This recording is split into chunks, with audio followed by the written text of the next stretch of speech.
Bonjour, comment allez-vous? Donc moi c'est Rufine. On avait parlé de la dernière fois de Femme Stand Up, Femme Lève-toi. Et aujourd'hui je voulais juste vous apporter un petit plus par rapport à cette vidéo, par rapport à la vidéo précédente. Donc je disais dans la vidéo précédente que nous arrivent dans nos vies de tous les jours des moments de questionnement, des moments où on se pose des questions, des moments où on ne sait pas trop où on va. On a l'impression de ne pas avancer, on a l'impression que rien ne marche, que rien n'avance. Et ce sont des questions, en fait, des questionnements qui arrivent à tout un chacun. Et pendant ces moments, je disais justement, ce sont des moments qui sont importants dans notre vie, dans tous les cas. Ces moments nous permettent en fait d'aller de l'avant, de poser des pas de géant. Et pendant ces moments, il faut avoir de la détermination, il faut réfléchir tout simplement, il faut faire confiance en Dieu, il faut parler à son Père pour savoir qu'est-ce qu'il a prévu pour nous, quel est le plan qu'il a mis en place pour nous et tout simplement passer à l'action. Il ne faut pas rester assise, il ne faut pas comment dirais-je, demeurer dans la situation, mais au contraire, il faut en sortir. Et je voulais juste partager un passage de la Bible dans Jean 4. Dans Jean 4, Jésus parlait à la femme samaritaine, cette femme justement à qui il a apporté l'évangile. Et cette femme disait, mais normalement c'est à Jérusalem que nos pères adoraient les dieux. Donc en fait cette femme ne comprenait pas que l'évangile arrive jusqu'à elle. Elle ne comprenait pas pourquoi Jésus lui parle de l'évangile. C'était pas dans leur habitude en fait. Pour elle, l'évangile devait se prêcher à l'église. C'était à l'église que ça devait se passer. Et Jésus justement lui a dit que l'heure est venue où ce n'est plus sur une montagne que vous allez adorer le Père, ni à Jérusalem que vous allez adorer le Père. Ce passage m'a fait vraiment un tic dans la tête.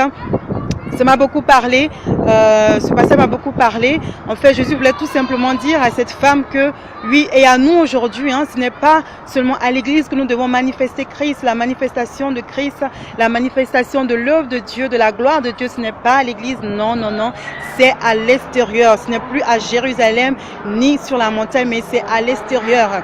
C'est là que Dieu nous attend, dans la société, dans notre entreprise, dans notre environnement, partout où nous allons, c'est là que nous devons manifester Christ. C'est là que nous devons en fait sortir tout ce que Dieu a mis en nous en fait. C'est ce que Jésus voulait dire à cette femme-là. Et juste une petite aparté, j'ai une de mes voisines qui était arrivée chez moi et je lui ai proposé en fait de prier avec elle. Elle était surprise.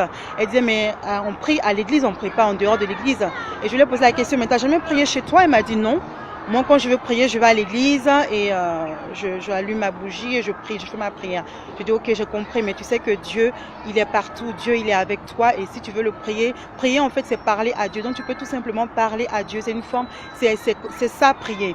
Et donc, elle a accepté finalement que je prie avec elle. On a prié ensemble et elle était surprise, mais en même temps ravie aussi qu'on passe ces moments-là ensemble. Donc, c'est pour vous dire que oui, c'est vrai. C'est vrai que cette mentalité... Cette manière de penser, elle est encore présente. Donc, faut pas croire le contraire. Cette manière de penser est encore présente. Les gens croient que oui, c'est à l'église, il faut manifester Christ, à l'église, il faut faire ci. Non, Dieu nous attend ailleurs. Dieu nous attend dans la société. Dieu nous attend dans les entreprises. Dieu nous attend dans tous les domaines. Dieu nous attend dans les 7 montagnes dont on parle tout le temps, dont on entend nous prêcher. Dieu nous attend dans les hautes sphères, dans l'éducation, dans les 7 montagnes, dans la famille, dans la politique. Dieu nous attend partout. Donc, en tant qu'enfants de Dieu, nous devons manifester Christ partout où nous sommes. C'est pour cela que lorsque ces moments-là t'arrivent, où tu te poses des questions, tu as l'impression de ne pas avancer, mais assieds-toi, réfléchis et prie ton Dieu, que le Seigneur te conduise, que le Seigneur te guide. Et quand tu finis de prier, passe à l'action. N'hésite pas, ne baisse pas les bras, ne te décourage pas. Passe à l'action. Renouvelle tout simplement ta mentalité. Renouvelle ta manière de penser. Renouvelle tes pensées. Et encore, revis encore la Bible. Il faut que tu vives la Bible. Il faut que tu saches qui tu es exactement. Bon, je vais vous laisser là. Que Dieu vous bénisse et à très bientôt.